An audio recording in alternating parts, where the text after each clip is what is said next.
It is Catholics versus convicts. It's number 6 Notre Dame versus number 10 Miami. I don't think Miami likes that moniker as much anymore, but we They have done digress. a And lot we of work to distance themselves.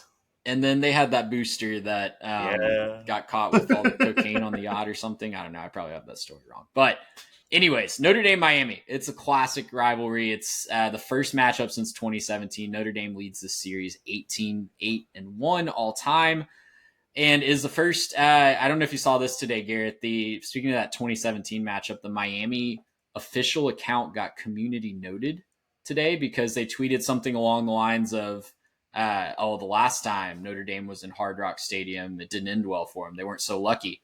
And then all the Notre Dame fans, of course, were like, "Hey, we were there in January 2025 for the Orange Bowl, and we in fact won that game." So they got Yeah. community noted. The That was, downsides of playing in a stadium that's not really yours.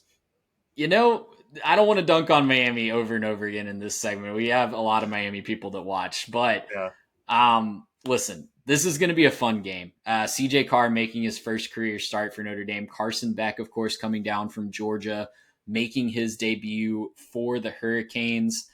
Garrett, this is a game that I was pretty locked in my pick all year, but I started waffling a little bit this week. There's a lot of hype around Miami. There's a lot of it hitting my algorithm on Twitter. It made me take a closer look, and I don't think that this game is going to be as decisive of a victory as I thought it was going to be. I think we're going to be treated to a pretty close one on Sunday night. What do you think? This is the game that I'm most kind of back and forth on this week of any of the games, not just the big three, but any of them. I really am struggling to figure out how to differentiate these two teams because, on one side, talk Notre Dame, you've got CJ Carr, new quarterback. I don't think he's even thrown a pass in college yet. So, like, he's pretty green. Even if he hasn't played any sort of meaningful snaps. And the one thing that I think is a little bit different about him is he's not going to be the same runner at the quarterback position as they had last year, right? So, like, there's a difference to what Notre Dame's offense is going to be this year just by virtue of the fact that he's a different style quarterback. So, for CJ Carr, I'm kind of thinking, okay, can he figure out the offense well enough with the running back being as solid as he's going to be with Jeremiah Love? Like, can he figure out the offense well enough in an actual game scenario on the road to be able to keep this offense humming? Right? I think he'll be able to. He's good. He's a good quarterback, but I'm just not confident enough in everything that I can say, yeah, for sure, he's going to keep this thing dynamic. He has good pieces around him, right? Faison, Fields, Greathouse, they're going to make his life a lot easier, but I'm still just kind of sitting here not quite sure what to expect out of him. On the flip side, Carson Beck's a freaking great quarterback. He is amazing. He played really well. Maybe not quite as good last season, but I mean, when you're saying not quite as good and he still threw for over 3,000 yards and a whole bunch of touchdowns, that's still pretty dang good. He took a little bit of a step back last year. Again, like, I think a little change of scenery should do him good, but that's kind of my thing is, I don't like to just analyze the quarterback in a vacuum. I try to go backwards and say, like, is he going to make you better than Cam Ward? I don't know that he does right now. Like, maybe at some point this season, he's got a better handle on the offense and can take that step. But right now, I don't think he makes you better than Cam Ward did last year. So I'm kind of wondering what this offense looks like with Carson Beck back there. So looking at this entire thing, I'm not really sure what to think about them. I know that the defenses should be all right. Got a couple more questions on Miami's side than I do on Notre Dame's side when it comes to defense, but Notre Dame's got a lot of new faces, lost a bunch of key pieces from that team that went to the championship last year. So I don't feel good about this pick, but I'm going to lean Notre Dame. I think Notre Dame wins this one. I do have them covering in the sheet. I think I'm going to not do that anymore. I think I'll pick Miami to cover those points up, and this will be like a 1 or 2 point game. Wow. I just don't like either of these teams making enough separation over the other one. I think both teams will find a way to stay in it, and maybe frustratingly, I think both teams will make enough mistakes to keep the other one in it as well. I wouldn't be shocked if there's a little bit of a turnover fest at times in this one. So I think I trust Notre Dame to lead that one more drive, get into field goal range, kick a field goal to win at the very end. I don't entirely trust Miami with that leadership right now. I think somebody's got to step up for Miami to lead that team. I think Carson Beck can be that guy. I just don't know if it's from the word go.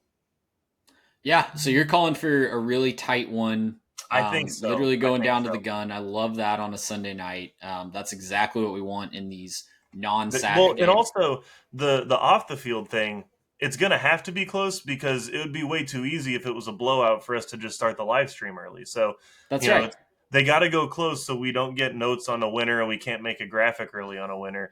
We got to get like right down to the wire just for that purpose.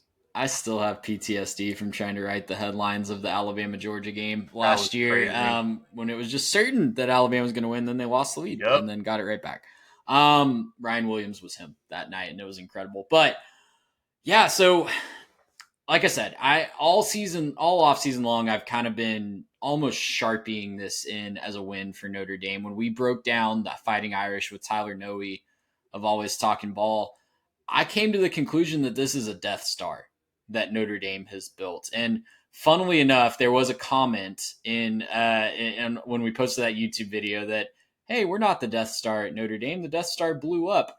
I think this might be a Death Star without an exhaust port this Uh year. I oh. think you look at some of the computer models and Notre Dame, not just by virtue of their schedule, but by the talent on their team, has the highest odds of any team in the country to go 12-0 this year.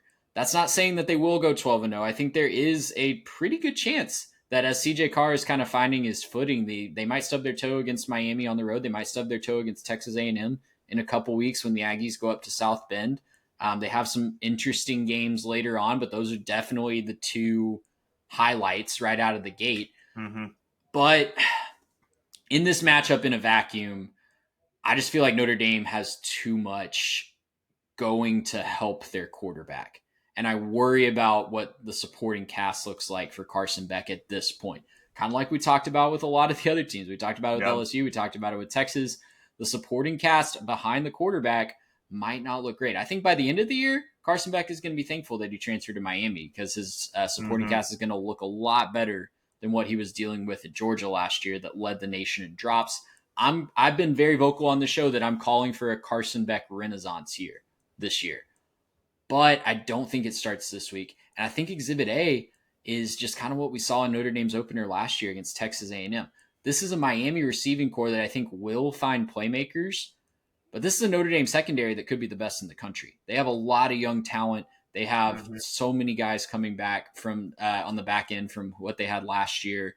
They did lose some draft picks on the defense, like you mentioned, Garrett, but they had a lot of guys that played a lot of snaps on that defense and a lot of crucial snaps last year, For sure. especially on that back end.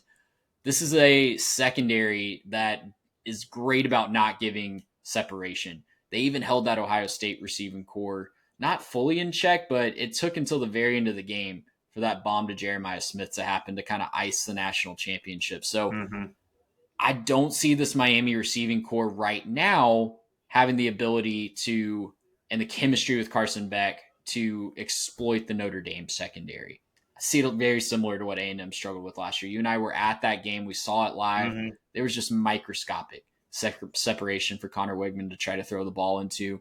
I worry that Miami might struggle with that a little bit. On the other side of the ball, Miami secondary had great moments last year. If you just look at stats and you didn't watch any of the games, you think that Miami had a very solid defense last year. But there were times where the floodgates just broke. The Yep. Louisville game, the Duke game, the Syracuse game at the end of the year. I know Iowa State, they were playing with a lot of people out with opt outs in the bowl game, but that one as well. Notre Dame's built to exploit that this year. Even if CJ Carr is not humming quickly, they've revamped that receiving core. They went and got guys like Malachi Fields from Virginia, Will Pauling from Cal, I believe. I can't remember off the top of my head where he came from. I think it was Cal. They got guys to exploit talented secondaries. And oh, yeah, they probably have the deepest running back room in the entire country if that's not working. So Mm-hmm. I think Notre Dame just has a little bit too much going on for them right now.